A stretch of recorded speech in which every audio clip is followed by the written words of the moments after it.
Hey guys, how's it going? It looks like I'm sitting in front of a ring light, but I'm not. I'm sitting in front of my seed setup. It's just like that bright. So anyways, welcome to week 2 vlog. I'm putting up week 1 right after it gets done exporting, and we're doing this week 2. So what we're doing today, because it's still winter, also the baggy sweatshirt life that has stains on it, it's just really who I am as a person. So, seed starting.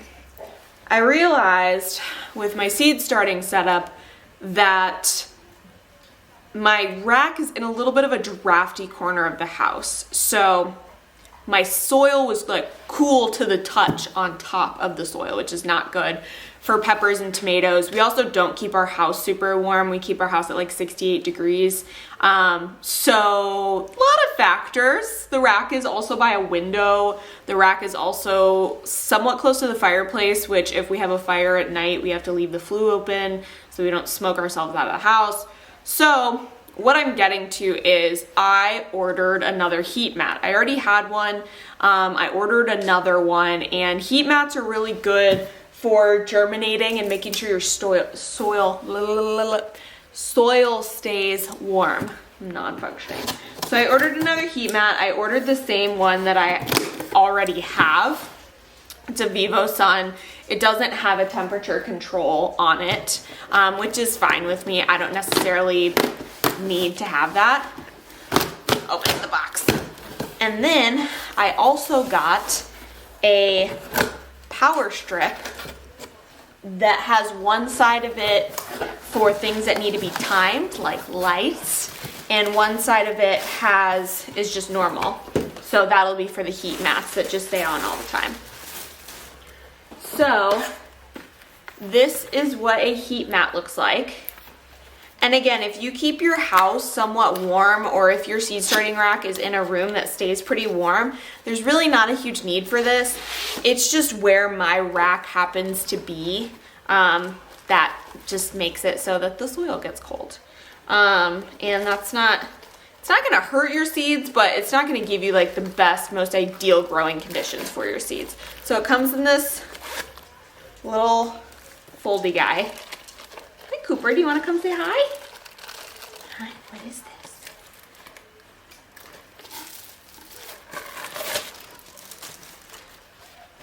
And then it rolls out like this. So it's 10 inches by 20.75. And it's just a mat that goes underneath your seedlings, and then it plugs into the wall. So I'm gonna get these under my tomatoes. What I had been doing is putting just like a normal heating pad that you would use for like humans. I put that between a couple of towels to like try and conduct the heat. And that's what I've been using for the last couple days. But those have a timer on them so that you don't set your house on fire, of only like 2 hours, I think. So I've been just turning it on a couple of times a day. So that was thing number 1. Here is this power outlet, which I'm very intrigued by. I'm not that techie of a person, but literally one side of it you can put on a timer, and the other side is always on. Fascinated. Technology is so cool. So I'm gonna plug everything to this, and I do try, and when I start out my seedlings, I do 12 hours of light. And normally I would just, it's not that big of a deal to like turn them on at 7 a.m. and turn them off at 7 p.m. Like, that's not a hassle to do that. But it will be nice having them on a timer just so that I don't screw it up. So that's what's happening. Also, I don't think I've showed you guys all my seeds that are started. I ended up doing,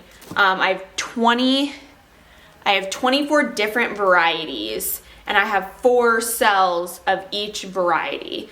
So that gives me, math is so hard. What is 24 times 4? I don't know, it's a lot. But basically I allowed for one plant for myself. I'm also starting plants for my parents. So one plant for my parents. One to just give away, and then one as just like a safety net. So if these seeds don't start coming up within 7 days, I'll probably try and plant another couple of seeds and consider it like a dud. Because usually things will germinate and start to come up from 3 to 7 days. Peppers can take about 10 sometimes, especially in colder environments, which is what I'm working with right now. So yeah, let me show you the whole grow setup. Okay, so we have all of our peppers here, and then more peppers, and then here's the tomatillos, and this is the sunrise bumblebee tomato, and then down here all of these are the tomatoes. So you can see where I put the human heating pad right here just to conduct some heat. That's definitely not a permanent solution that you want to consider. That's definitely a temporary solution. And then also I prefer to keep my seedlings in these trays where you can bottom water.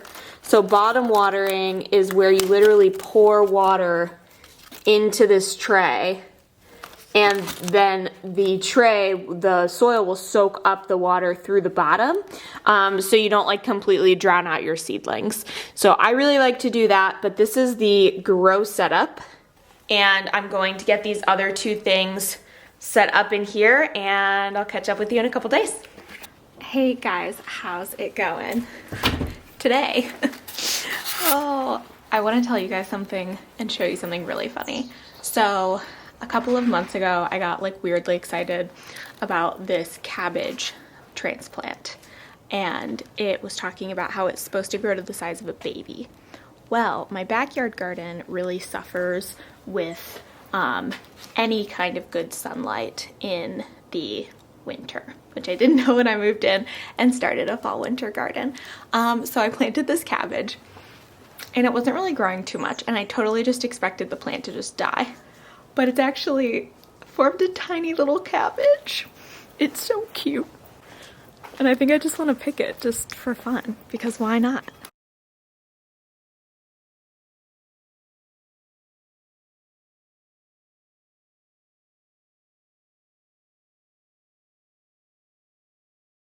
I think I have to call this a Brussels sprout and not a cabbage.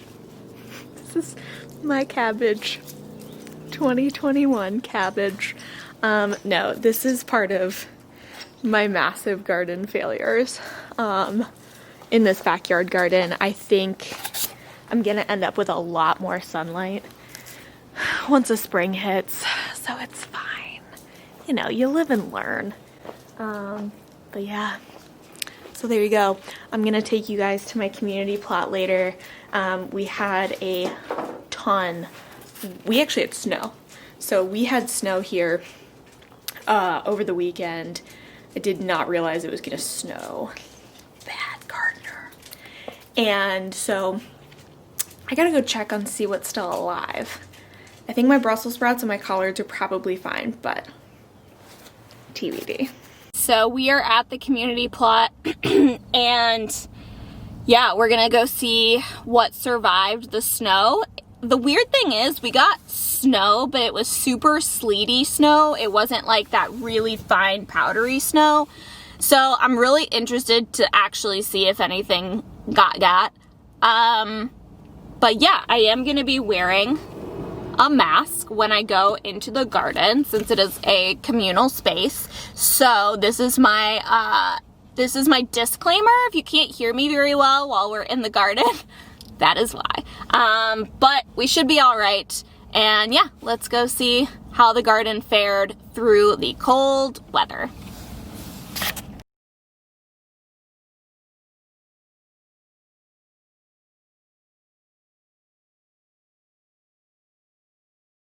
Okay, it looks like everything survived. So that is awesome. That's a broccoli plant that I pulled the other day. Yeah, it looks like we're pretty solid actually. So these are all still the broccoli plants. So we still have all of the broccoli plants in the plot. I need to tear them down, but it's been so cold in Austin that I just haven't had time to do it. But what I wanted to check on were my Brussels sprout plants. So these look like they're doing pretty good. They're forming Brussels sprouts. What's so weird is this plant is forming Brussels sprouts. This one is not. So I'm not really sure what's going on there. And then it looks like my spinach is fine. I've got some carrots coming up. These are turnips that are coming up. My sugar snap peas are fine. It looks like, oh good, they're starting to form the tendrils. So they should start grabbing onto this trellis pretty soon.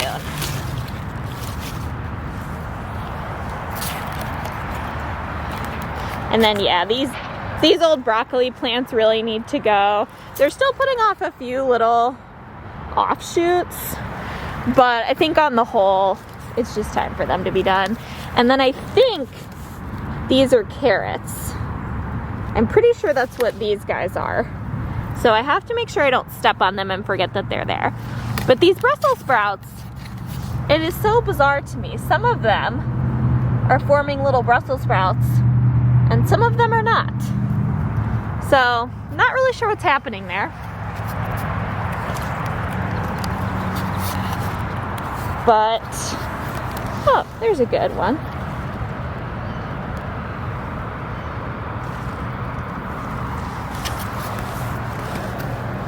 But yeah, on the whole, it looks like everything is fine. My curly parsley's getting a little large. So if you have any tips on this whole Brussels sprout situation, let me know. Maybe I planted them like way too close to each other. It's definitely a possibility. But I need to get in here and do some like major cleanup because spring is not that far away here.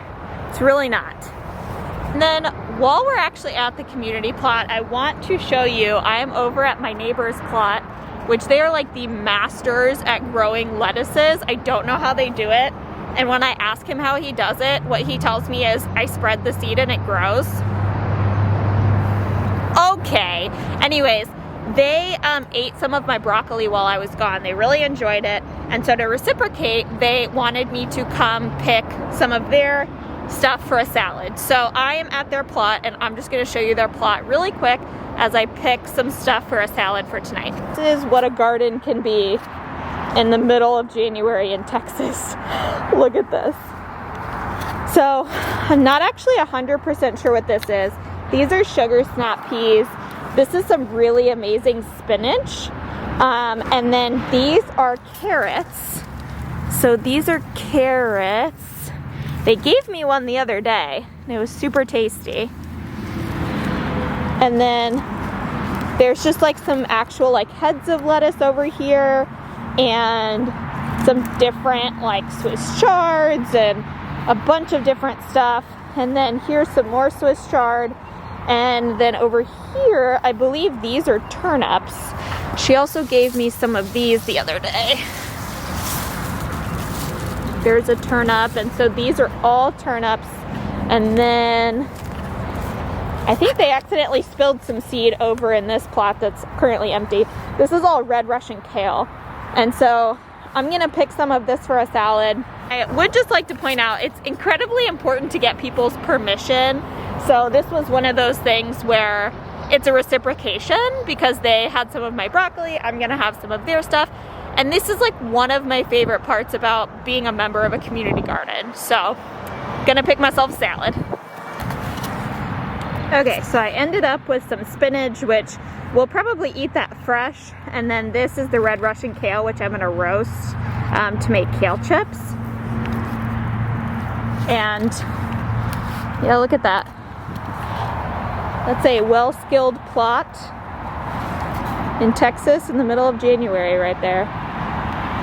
Let me tell you guys, as somebody who does not really like the cold weather, it's even like, I think it's like in the mid-50s right now, but it's just damp and it's really cloudy and it just feels really cold. So yeah, Texas is going through a little bit of a cold snap. I would say the coldest times of the year here in Texas are January and February. You can definitely still grow stuff. If you start it in time, like you just saw in my plot neighbor's plot, you can totally grow stuff. I chose to focus on brassicas this fall and not necessarily like lettuces and spinach and stuff like that. That might change next year because I do really like see the value in having like lettuces and things like that, but the broccoli was really fun to grow. Also, there is no update on the seedlings yet. They have not emerged. I did. Wait. I see a baby tomato. So tiny the camera won't even focus on it. Oh, that's exciting. I'm really, really happy. I was getting a little bit worried. These seeds have now been in Friday, Saturday, Sunday, Monday, Tuesday, 5 days. So I bet these guys start popping up here in the next couple of days. It is a little bit cold here, so it doesn't really help things. And yes, I have heat mats. They coming up. Okay, this is the last day of the week. So wanted to sit down and show you guys a couple of planning things. We'll go over that big whiteboard next week, but I'm a big planner. I love having planners. I literally just got this in the mail. I ordered it pretty late for ordering a planner, but I like having a planner for life and for gardening because then I can write down when I need to do things. So a really good example is you start tomatoes and peppers approximately 8 to 10 weeks before you actually put them in the ground. I'm putting mine in the ground on March 15th. That's usually when it's safe to do that. So I want to be able to back that up and then write down what my window of time is. For squash, it can be right around 6 weeks. For flowers, it's around 4 weeks. So I like to make myself a schedule and actually write down in my planner when I need to do these things. So for seed starting, I'm probably getting started before most people because I live in an extremely southern state. So there's that. And then also when I was ordering my planner, I noticed this really cool thing. I love to cook. That's part of why I started gardening. The name of the channel is Seed to Plate. So that's a big part of it is what ends up on the plate. And I'm trying to figure out how to film that well. Maybe I won't film it well, maybe it'll just be in my kitchen, but I'm trying to figure out how to film that to where it makes sense. But this is an original recipe like notebook that's pretty guided. It has tabs for appetizers, side dishes, entrees, desserts, and then just more recipes. I'm somebody who cooks on the fly. I don't cook on recipes very often. And so a lot of times if I make something that's really tasty, I completely forget what I did or why I did it or even what I put in it. So I'm challenging myself to fill up this whole entire notebook this year with 20 new original recipes for appetizers, side dishes, entrees, and desserts. So this is what the pages look like. They have this so you can check off any of these things. They have the ingredients and then the directions, and there's like plenty of room for directions. So if you need to adjust something, that's where you would do it. I don't think this notebook is going to be very clean by the end of it, but also it's like this hard plastic material. So even if you get stuff on it in the kitchen, it will be fine. So I'm really excited about these two things. I've been feeling fairly lost without the planner at least, and I'm excited to challenge myself this year to fill this up and hopefully share those recipes with all of you. And then the other thing I wanted to show you guys is if you're wanting different types of seeds or even maybe like free seeds and you already have some, seed swaps are a really good thing to participate in. I participated in the Whispering Willow Farms seed swap. She's a YouTube channel here on YouTube, and it was really fun. I had so much fun like packaging up a bunch of my seeds and sending them to her. And then when we got back from our trip a few weeks ago, I guess that was really only 2.5 weeks ago. When we got back from our trip, it was so fun opening all of these seeds from people all over the world, or all over the country. So one of the things I got is Thai red roselle. I know what roselle is. I don't know what Thai red roselle is. I looked it up and I think I'm gonna try and grow it. So yeah, there's that. I'm pretty excited. This one is Early Wonder Tall Top Beet. So excited about that one. This is Jack Be Little Pumpkin. Also, like, does this not just humanize these people so much that they just like in their own handwriting write down what's on here? These are Honey Rock melons. These are actually from Baker Creek, so that's pretty cool. And then Chinese pink celery. I have no idea what that is, but it sounds like it tastes and looks really good. This one is from Seed Savers and it's called an Empress bean. So I looked these up and they look like a type of bush bean, which I'm excited about because bush beans grow really well here and we love to eat them. This is green sprouting Calabrese broccoli, so that will happen in the fall. These are pink beauty radishes. These will also happen in the fall here in Texas. This one I'm excited about because I've heard them be talked about lots of times on a YouTube channel that I enjoy watching called Roots and Refuge Farm. It's a big gardening YouTube channel. These are Kajari melon seeds. So Kajari melons are pretty cool. They're a smaller type of melon.